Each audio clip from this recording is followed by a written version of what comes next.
I'm so glad to be with you again. Thank you for the privilege of entering your home, your office, or wherever it is that you are when I come for my weekly visit. I want to tell you that one of my heroes in the Bible is a man in the Old Testament named Caleb, C-A-L-E-B. You still see his name occasionally on people who give that name to their children. It was a more popular name, I think, back in the 19th century America and in the Puritan days in America. It's still a very good name. Caleb was quite a human being. As I read his story, which begins for us in the book of Numbers in the Old Testament, I find that, first of all, Caleb is a wonderful hero for middle-aged people because he enters the story when he's 40 years old. That's just about the standard evaluation for someone in middle age. I like to say that middle age is as long as there's someone older than you and younger than you, that leaves you in the middle, which means that anybody alive could be considered middle age by my judgment, but that's my prejudice. The truth is, the actual age of Caleb at 40 means that he was in the middle of his adult and productive years. At that time, he was one of the group of spies that were sent by the nation of Israel to look over the land that Israel was expected to move into and to have as their own by the goodness of God, but by their own endeavors after they once moved into it. So it was important that they knew what they were getting into and how they would go about getting the land. When the spies came back, a committee of 12, 10 of them were violently opposed to making the move. Mind you, they said it was a wonderful land, but they said it's a land that eats up its inhabitants. There are giants there, and what in the world chance do we have against such a world as that? One of the persons out of the 12 was, for all practical purposes, really, it would seem to me, abstaining from the vote. At least we don't hear from him yet at this point.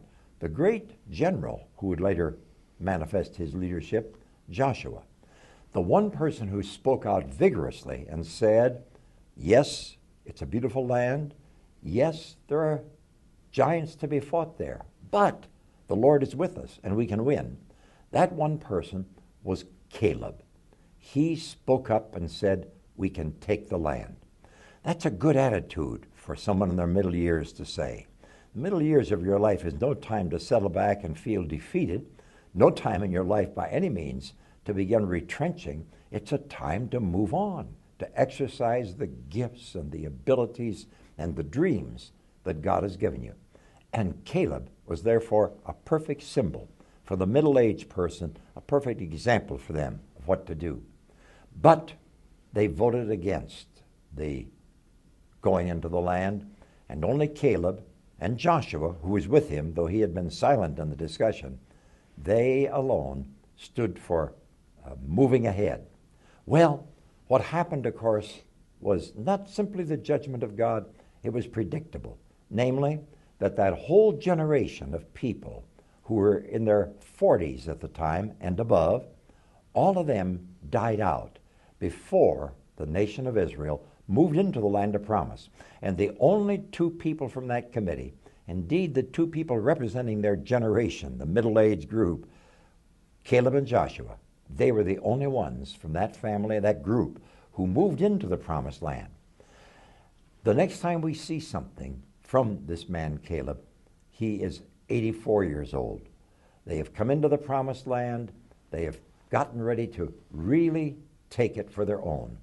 And Caleb expresses his feelings about it, goes to Joshua and says, and now, you see, the Lord has kept me alive, as he said, these 45 years. I said 84, he's actually 85. These 45 years since the time that the Lord spoke this word to Moses while Israel was journeying through the wilderness. And here I am today, 85 years old. I am still as strong today as I was on the day that Moses sent me. My strength now is as my strength was then for war and for going and coming. So now, give me this hill country of which the Lord spoke on that day. For you heard on that day how the Anakim were there with great fortified cities. It may be that the Lord will be with me, and I shall drive them out, as the Lord said. which is to say, here is a sample and an example for people who are in their older years, whatever you may consider that to be. He was 85. That's going right on up there. What did he feel at that age? He said, give me a tough assignment. He asked for a chance to fight in the hill country against the Anakim, the most hazardous battle he could enter into. He wasn't about to give up the struggle at this point. He was only energized to do more. So I hold to you Caleb, a symbol for those who are entering their middle years, a symbol for those who are farther along in their years. Always and always, he was motivated by his faith in God, his expectation of God's purposes, and his resounding courage in the strength and power of God to lead him along. That's what I wanted to say to you today, and I thank you for the chance to visit together. God be with you.